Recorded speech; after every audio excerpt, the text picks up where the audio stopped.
दोस्तों, स्वागत है आपका हमारे इस यूट्यूब चैनल पे जिसका नाम है जीएस क्लब।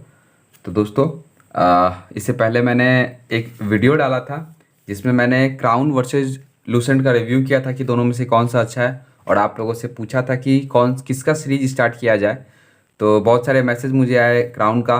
बीच में मैं थोड़ा सा बिजी हो गया था, जिसकी वजह से मैं वीडियो नहीं बना पा रहा था। तो बहुत सारे वीडियो पे मैसेज आ रहा था क्राउन को बनाने के लिए, तो आज से क्राउन स्टार्ट किया जा रहा है। मैं प्रतिदिन एक एक चैप्टर के पॉइंट वाइज पढ़ाने लगूंगा। और जैसे कि पॉइंट 1 है तो एक दिन में पॉइंट 1.1 का 1, पॉइंट 1.2, वैसे करते करते वैसे आपको पता चल जाएगा। ये क्लास एक एक दिन गैप करके रहेगी। एक दिन एक क्लास होगी, फिर गैप, फिर नेक्स्ट अल्टरनेटिव में क्लास रहेगी दोस्तों। तो ये बुक से मैं पढ़ा रहा हूँ। आप लोग देखिएगा, अगर सहूलियत होता है आपको बुक से तो मैं बुक से ही प्रेफर करूँगा, क्योंकि बुक पे यहाँ पे मैं कुछ बता सकूँगा और समझा सकूँगा अच्छे तरह से, और आप भी बुक लेके बैठेंगे तो अच्छा रहेगा। अगर आप लोग को प्रॉब्लम होगा तो कमेंट कीजिएगा नीचे में कि पीडीएफ से ही पढ़ाने के लिए बहुत सारे लोग पर बोल रहे थे। मैंने सोचा कि पहले बुक से ही ट्राई किया जाए, उसके बाद पीडीएफ के बारे में सोचा जाएगा।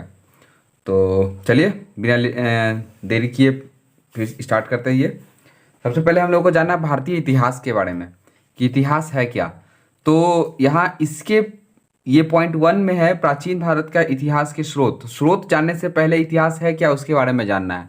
तो इतिहास क्या होता है दोस्तों? इतिहास होता है एक क्रमिक ज्ञान मतलब कैसे कैसे मानव का विकास हुआ, किस तरह से लोग आए, हमें इतिहास के बारे में पता कैसे चलता है। कुछ तो उसका सोर्स होगा, तो उसी सोर्स के बारे में पता करना है कि वो सोर्स क्या था, जिससे पता चला कि हमारे पूर्व जो ईस्वी पूर्व जो लोग रहा करते थे वो कैसे रहा करते थे, क्या उनका दिनचर्या था, किस तरह से अपना जीवन यापन किया करते थे। तो उसी के बारे में हम लोगों को जानना है दोस्तों। तो स्टार्ट करते हैं। तो इतिहास को जानने के लिए हमें कितने वर्गों में बांटना पड़ता है? इसके इसके स्रोतों को 4 वर्गों में बांटना पड़ता है। ये 4 स्रोत कौन कौन सा है? पहला है धर्म ग्रंथ, दूसरा है विदेशियों द्वारा विवरण, तीसरा है ऐतिहासिक ग्रंथ, चौथा है पुरातात्विक स्रोत। धर्म ग्रंथ में वे आ जाते हैं जो ऋषियों और अन्य लोगों द्वारा, मेन रूप से धार्मिक लोगों द्वारा जो ग्रंथ लिखे गए हैं हमारे समाज के बारे में, तो वो आ जाता है धार्मिक ग्रंथ। उससे इतिहास के बारे में जानकारी मिलता है, कैसे कैसे पहले लोग अपना जीवन यापन किया करते थे। फिर उसके बाद दूसरा आता है ऐतिहासिक ग्रंथ। ऐतिहासिक ग्रंथ में हम लोग आगे चलकर देखेंगे कि किस तरह से राजाओं के दरबार में कुछ लेखक रहा करते थे, वो भी अपने राजाओं के बारे में बताया करते थे। तो उस क्रम में ही उस समय के जीवन के बारे में भी पता चलता है, तो उससे भी इतिहास की जानकारी मिलती है। तीसरे हैं विदेशियों द्वारा विवरण। जो बाहर से कुछ कुछ लोग आए हमारे देश में, जैसे कि चीन से हमारे देश में फाहियान आए, इतिशांग आए, बहुत सारे लोग आए, और मेघास्थनी जायस चंद्रगुप्त मौर्य के दरबार में। तो बहुत सारे लोगों ने भारत के बारे में कुछ कुछ लिखा है अपनी किताबों में, तो उससे जानकारी मिलती है। और यहाँ पे चौथा है पुरातात्विक स्रोत। पुरातात्विक स्रोत में आता है जैसे उत्खनन से जो प्राप्त हुए हैं दोस्तों, जैसे कि जमीन को खोद के कोई भी हड़प्पा सभ्यता के बारे में जानकारी मिली तो पता चला कि नगरीय सभ्यता थी, तो वो हो गए पुरातात्विक स्रोत। अब चलिए ये सब चारों के बारे में हम लोग यहाँ डिटेल में पढ़ेंगे। तो पहला है धार्मिक ग्रंथ स्रोत। इसमें पहला आता है कौन? ब्राह्मण साहित्य। ब्राह्मण साहित्य में कौन कौन आ जाते हैं? 4 वेद, ऋग्वेद, सोमवेद, यजुर्वेद और अथर्ववेद। ये चारों वेदों को दोस्तों, यहाँ पे इंपॉर्टेंट ये बात है, क्वेश्चन आ जाता है कभी कभी कि संहिता किसे कहते हैं। तो संहिता इन चारों का जो मिक्सचर होता है, इन चारों के मिक्सचर को ही संहिता कहा जाता है दोस्तों। ठीक, अब आगे जो यहाँ देख रहे हैं ब्राह्मण, अरण्यक, उपनिषद, महाभारत, रामायण, पुराण, ये सब धार्मिक ग्रंथ ब्राह्मण ग्रंथ में आते हैं। ये भी आते हैं बट इनको सामूहिक रूप में संहिता कहा जाता है। आगे देखते हैं बौद्ध साहित्य। बौद्ध साहित्य में कौन कौन से हैं? विनय पिटक, सुत्त पिटक, अभिधम्म पिटक, महावंश, दीपवंश, ललित विस्तार, दिव्यवदान, बुद्ध चरित्र, महाभाष्य, जातक। इसमें जो इंपॉर्टेंट क्वेश्चन आते हैं मैं उसमें बताने का कोशिश करूंगा। जैसे कि विनय पिटक पूछ देता है कि बौद्ध ये किस धर्म से संबंधित है? ये बौद्ध धर्म से संबंधित है। और इसमें एक चीज और याद रखिए है कि इसमें रूल्स, नियम, सारे नियम इसी में लिखे गए हैं विनय पिटक में, बौद्ध के। और आगे हम लोग देखेंगे महावंश और दीपवंश। ये महावंश और दीपवंश जो है जो दक्षिणी बौद्ध प्रसार को प्रसारित करता है, जो दक्षिण में बौद्ध के किस तरह से प्रसार हुआ था उसके बारे में बताता है। आगे देखेंगे अब ये बुद्ध चरित्र अशोक घोष द्वारा लिखा हुआ, ये भी इंपॉर्टेंट क्वेश्चन है, ये आता है एग्जाम में अधिकतर। जातक, ये बौद्ध के पूर्व जन्म की कहानियों का वर्णन करता है, ये भी आता है। तो ये कुछ कुछ पॉइंट इंपॉर्टेंट है जो याद रखने पड़ेंगे आपको। वीवीआई मान लीजिए, ये एग्जाम में आते हैं। जैन धर्म के बारे में जानेंगे तो जैन धर्म में 3 आते हैं, कल्पसूत्र, भगवती सूत्र, अचरांग सूत्र। जहाँ तक कल्प सूत्र की बात करेंगे तो कल्प सूत्र को लिखा था भद्रबाहु ने, संस्कृत भाषा में लिखा था। भद्रबाहु ने संस्कृत भाषा में इसको लिखा था। भगवती सूत्र के बारे में बात करेंगे तो 16 अंगुत्तर निकाय के बारे में, जो 16 महाजनपद थे उनके बारे में चर्चा उसमें मिलती है।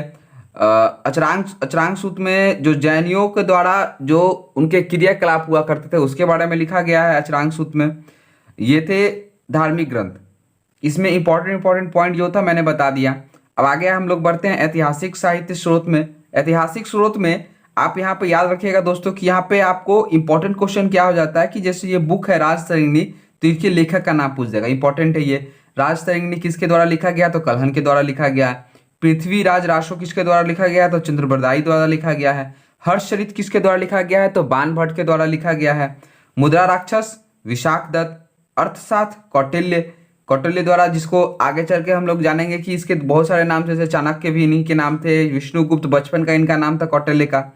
और अभिज्ञान शकुंतलम कालिदास द्वारा लिखा गया है। स्वप्न वासवदत्ता ये किसके द्वारा, भाष्य के द्वारा लिखा गया है। तो ये सब इंपॉर्टेंट है, ये आपको एक बार याद कर लीजिएगा, पढ़ लीजिएगा दोस्तों। आप जब पढ़ रहे होंगे तो ये बुक निकाल के पढ़िएगा, मतलब उससे अच्छा से समझ में आएगा। और ये वीडियो पसंद आ रहा होगा तो इसको लाइक कीजिएगा और अपने दोस्तों के साथ इसे शेयर कीजिएगा। तो जितने ज़्यादा लोग रहेंगे उतना पढ़ने में और मज़ा आता है, कंपटीशन की भावना जागती है दोस्तों।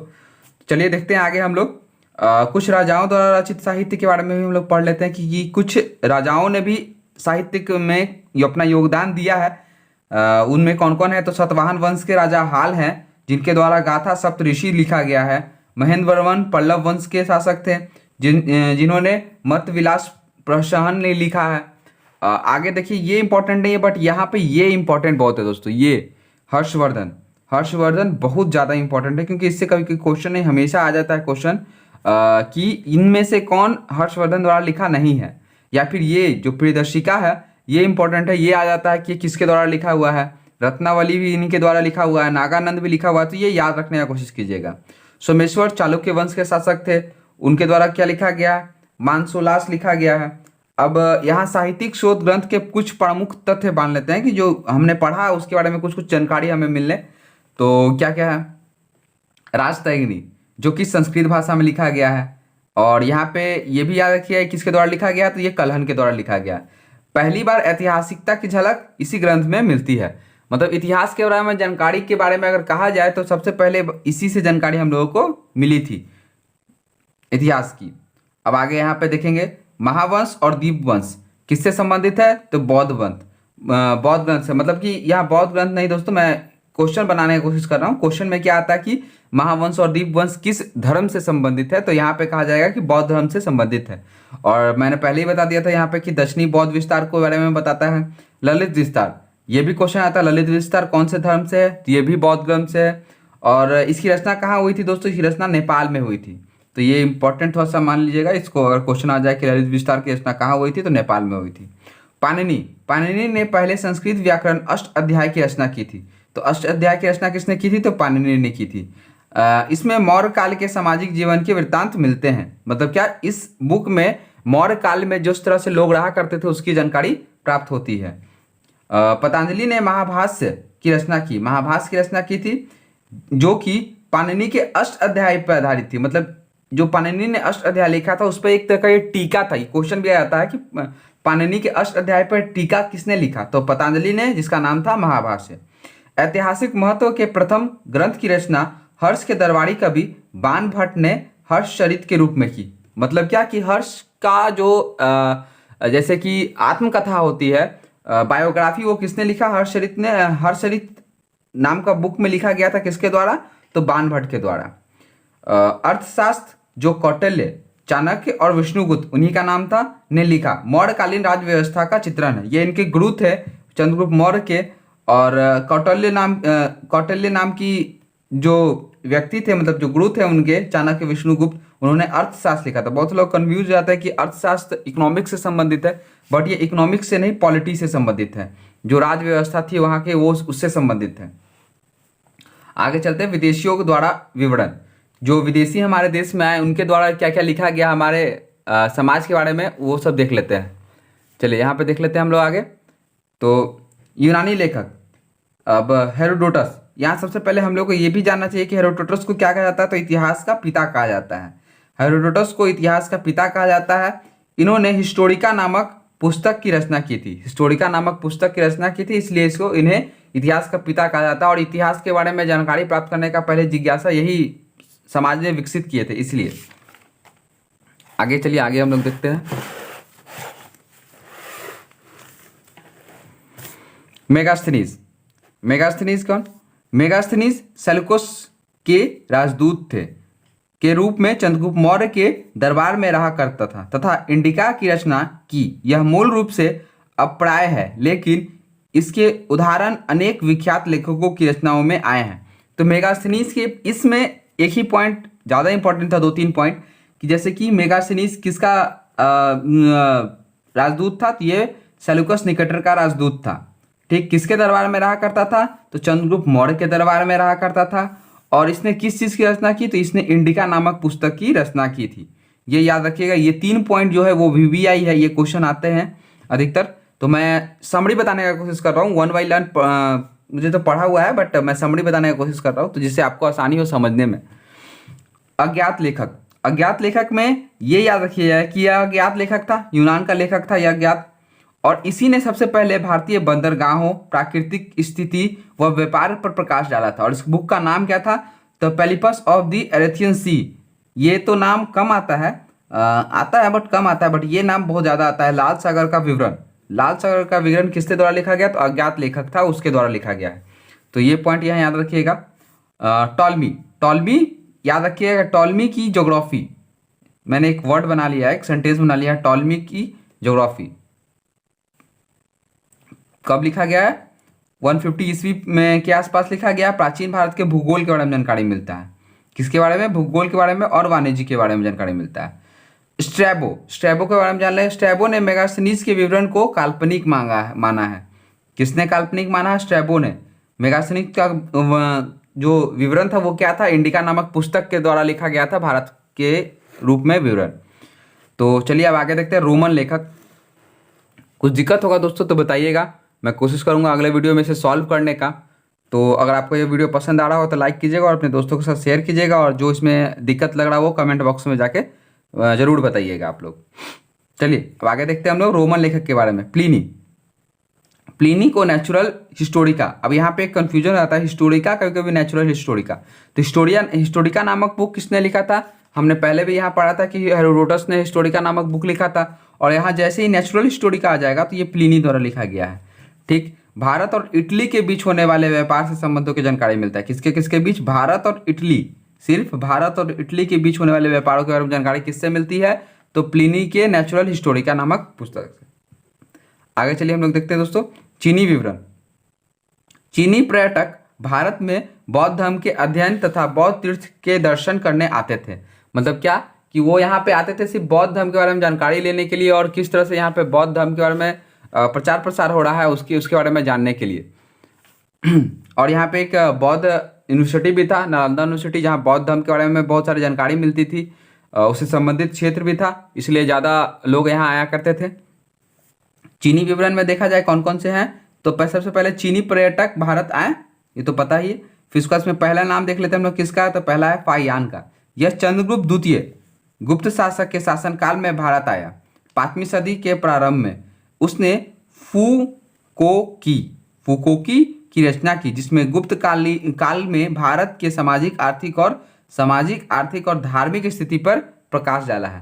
तो इसमें क्वेश्चन इंपॉर्टेंट क्या है कि ये किसके, सबसे पहले पूछ देगा कि फाहियान किसके दरबार में आया था, तो चंद्रगुप्त द्वितीय के दरबार में फाहियान आया था।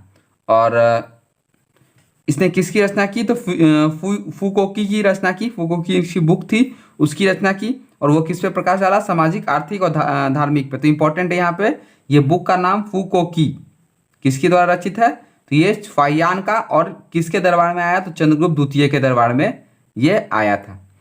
हेनसांग के बारे में जान लेते हैं, जिसे युआन चुआंग भी कहा जाता है। यह हर्षवर्धन के समय में आया था। किसके समय में आया था, हेनसांग हर्षवर्धन के समय में। ह से हेनसांग, ह से हर्षवर्धन। हर्षवर्धन के समय में आया था। 629 ईस्वी में आया था। इसने एक बुक लिखा जिसका नाम था शी युकी, और इसका एक मित्र था ह्यूली दोस्तों, उसने इसकी जीवनी के बारे में लिखा। आगे हम लोग देखेंगे रचना की। वाटर्स के अनुसार वह भारत को इंटू मतलब अर्धचंद्राकार कहा करता था, इंटू कहा करता था। हेनसांग के मित्र विली, देखिए ये हेनसांग की जीवनी लिखी इसने। क्या हिली ने क्या किया? हेनसांग की जीवनी लिखी। इसने हर्षकालीन राजनीति के साथ साथ धार्मिक रीति रिवाज एवं समाज का वर्णन किया। इसने 138 देशों का विवरण मिलता है। कितने देशों का? 138 देशों का विवरण मिलता है दोस्तों। आगे हम लोग देखेंगे ईटीशांग के बारे में। तो यह 7वीं शताब्दी में भारत आया तथा नालंदा विक्रमशिला विश्वविद्यालय का वर्णन किया। अरबी लेखक में हम लोग देखेंगे तो अरबी लेखक में सबसे पहले आ जाते हैं सुलेमान, जो कि 9वीं शताब्दी में भारत आए और पाल प्रतिहार शासकों के बारे में इन्होंने लिखा। ये इंपॉर्टेंट नहीं है दोस्तों, इसलिए मैं इतना इस पर फोर्स नहीं कर रहा हूँ। जो इंपॉर्टेंट है मैं उसको ही बताने का कोशिश कर रहा हूँ ज़्यादातर। तो अल ब्रूनी के बारे में हम लोग जान लेते हैं। सबसे पहले अल ब्रूनी से क्वेश्चन आता है कि ये किसके शासनकाल में आया, किसके समकालीन था, सॉरी, तो ये महमूद गजनवी के समकालीन था। ठीक है, इसने कौन सी बुक लिखी? तो तहकीकात हिंद, किताबुल हिंद जिसे कहा जाता है, उसने इसकी रचना की। ये बहुत बहुत इंपॉर्टेंट है, ये क्वेश्चन आता है कि तहकीकात हिंद और किताबुल हिंद की रचना किसने की थी दोस्तों? तो ये याद रखिएगा, किसने? अल ब्रूनी ने किया था। यह भारत के निवासियों की दिशा का वर्णन किया।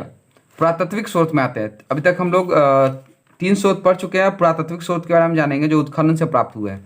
तो पुरातात्विक स्रोत में कौन कौन से आते हैं? तो आते हैं सिक्के, अभिलेख, स्मारक, मूर्तियां, चित्रकला और भौतिक अवशेष, मृतभांड, आभूषण इत्यादि। अब जानते हैं ये सब क्या होता है? तो अभिलेख क्या होता है? जो लेख मुहर, प्रास्तंभों, स्तूपों, चट्टानों और ताम्र पत्तों पर मिलते हैं उन्हें अभिलेख करते हैं। जैसे कि पहले क्या होता था, पत्थर पे बहुत सारे राजाओं द्वारा उसे लिखवा लिया जाता था कुछ कुछ चीज़ अपने आगे के लिए, तो उन्हें अभिलेख कहा जाता था। और इन्हीं अभिलेखों को जो अध्ययन क्या करते थे, अध्ययन करते हैं, उसे कहते हैं एपिग्राफी, जिसे पूरा लेखन शास्त्र कहा जाता है।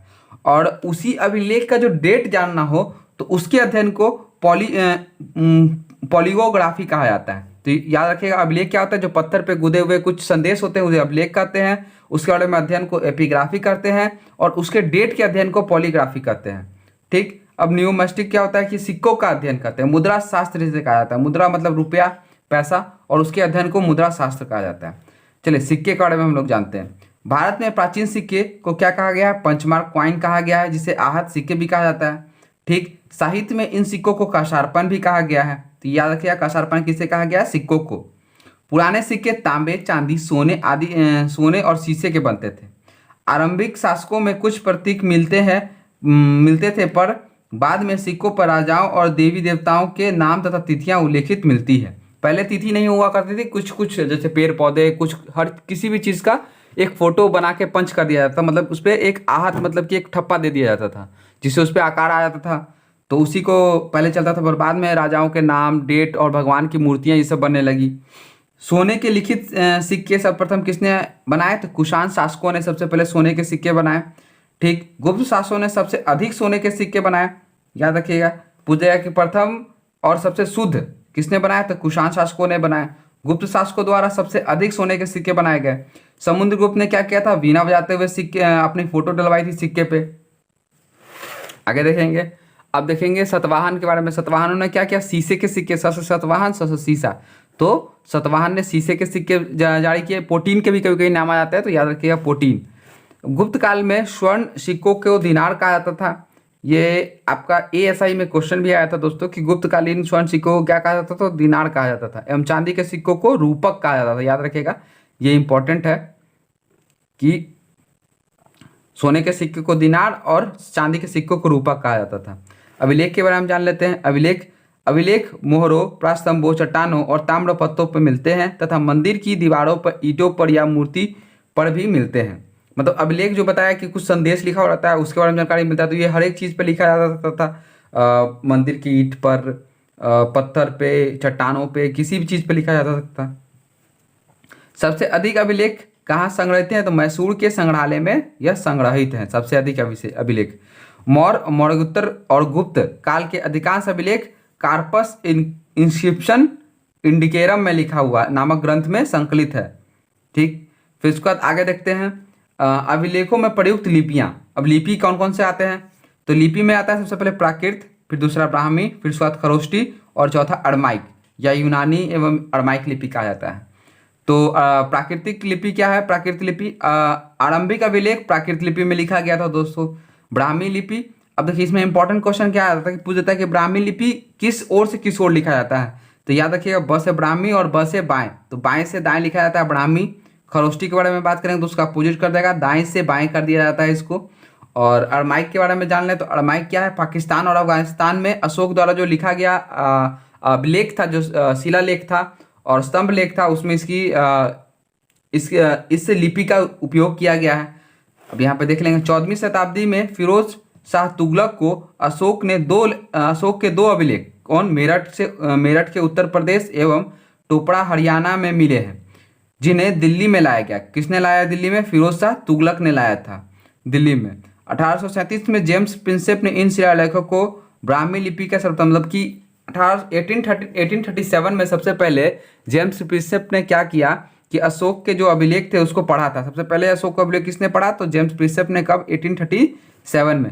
दो अभिलेख कहाँ से लाया गया था? एक मेरठ और दूसरा टोपड़ा। ये दोनों जगह से दिल्ली लाया गया था। किसके द्वारा? तो फिरोज शाह तुगलक के द्वारा।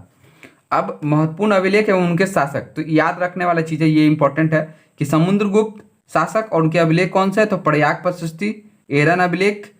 प्रयाग प्रशस्ति कहाँ? इलाहाबाद में। एरन अभिलेख कहाँ? मध्य प्रदेश में। तो याद ये इंपॉर्टेंट है, प्रयाग प्रशस्ति और एरन अभिलेख किसके द्वारा? तो ये समुद्रगुप्त द्वारा। अब यहाँ पे देख लेंगे शक शासक रुद्रदामन है। रुद्रदामन द्वारा कौन कौन सा है? तो जूनागढ़ अभिलेख गुजरात में है, जो कि स्कंदगुप्त द्वारा। भीतरी अभिलेख, इसमें भीतरी और ये हुन आक्रमणों के बारे में इसी से जानकारी मिलती है, भीतरी अभिलेख से ही दोस्तों। स्कंदगुप्त कौन से शासक का था? गुप्त वंश का था। खारवेल कलिंग शासक था। हाथी गुफा अभिलेख, इसी में भारतवर्ष की सबसे पहले चर्चा मिलती है। पुलकिशन द्वितीय एरन एहोल अभिलेख चालुक्य वंश का शासक था। प्रतिहार वंश का शासक राजा भोज, जिसे ग्वालियर प्रशस्ति लिखा, मध्य प्रदेश में है। विजय सेन देवपाड़ा अभिलेख। हर्षवर्धन मधुबन एवं बांसखेड़ा अभिलेख। यशोवर्धन मंदसौर अभिलेख। गौतमी बलश्री नासिक अभिलेख। अब इसमें इंपॉर्टेंट कौन कौन सा है? तो यशोवर्धन का याद रखिएगा, मंदसौर अभिलेख। गौतमी बलश्री का याद रखिएगा, नासिक अभिलेख। यहाँ पे पुलकिशन द्वितीय का इंपॉर्टेंट है, खारवेल का है, स्कंदगुप्त का है। तो ये सब क्वेश्चन इंपॉर्टेंट है क्योंकि एग्जाम में बहुत बार रिपीट हो चुके हैं, तो ज़्यादा चांस है कि ज़्यादा रिपीट हो फिर से, इसलिए मैं ये बता देता हूँ। अब आगे हम लोग देखते हैं अभिलेख विशिष्ट तथ्य।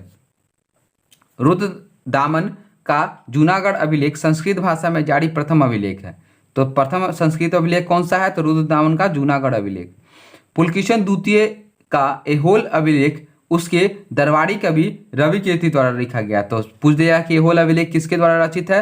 तो रवि कीर्ति द्वारा रचित है। रवि कीर्ति किसके दरबार में थे? तो पुलकिशन द्वितीय के दरबार में थे।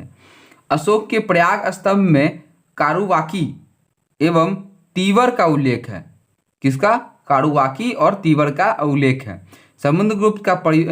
समुद्रगुप्त के प्रयाग प्रशस्ति की रचना उसके संधि विग्रहक हरिसेन ने की थी। तो प्रयाग प्रशस्ति की रचना किसने की थी? हरिसेन ने की थी। भानुगुप्त के एरन अभिलेख में सर्वप्रथम सती प्रथा के बारे में जानकारी मिलती है।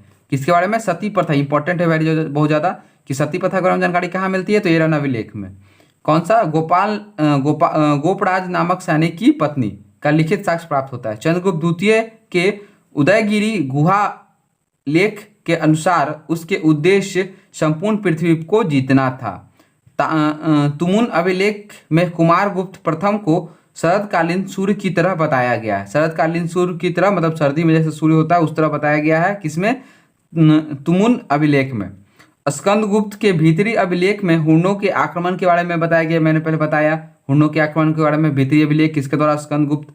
मंदसौर अभिलेख यशोवर्धन को जनेन्द्र कहा गया है।